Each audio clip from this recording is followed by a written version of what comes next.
Alright guys, let's talk about it. Cutting system. All-wheel drive cutting system. So the first thing I like to do is grab the skid plate, that's that shiny piece of metal, and I like to spin it. It's free floating. It has nice ball bearings. It should spin for a nice long while. And honestly, like the one we're playing with is probably like 4 years old, so like it really should spin for a nice decent amount of time. So the next one down, the black plastic disc, is your cutting disc. And if I spin it, actually, I spin it and it spins this one, it tells me there's tension between the two. So there's actually probably dirt or hair or something caught on this one. But if I spin this one, it'll pop into locations because it's connected to the motor. So it's going to pop into locations, and that's normal. The blades, if we just align the hole, I personally like to bring it over here, pinch it together just a little bit so neither one of them move. Use a screwdriver, not a drill. Never use a drill when replacing blades. Flathead or Phillips head seems to work just fine. Replace all the screws when you replace the blades. Now let's go ahead and let's start disassembling this a little bit. So it is a T20 star bit, and the first thing I take off is the cap. It's just covering the end of it and holding on our skid plate.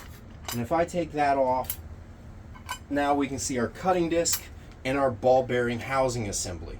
So the ball bearing housing assembly takes an Allen wrench to remove, but if you think that you have string or hair or something tied up on it, then I would go ahead and use an Allen wrench to undo this, and you'll be able to grab it and slide that out. It's just a small disc, probably about 1.5 inches wide and probably about 1 inch tall.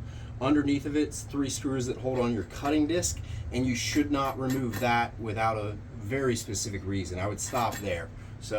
But that's kind of how it disassembles. To reassemble it is a little bit more tricky than what you'd expect. So you put your skid plate on here, hold this still by holding this black plastic ring and this screw with a finger. Grab the disc, because it's not seated, and spin it. And it popped into location. It has 3 posts and 3 holes. If I put the top back on, I can put the screws back in and we're ready to rock and roll. So it's that easy, guys. Check your blades. If you need to, disassemble this, get the stuff untangled. Again, Allen wrench to do this. Make sure it's all back on. If you have imbalanced cutting system and you just changed your blades, make sure that you didn't throw a blade the way this one did. It's missing one.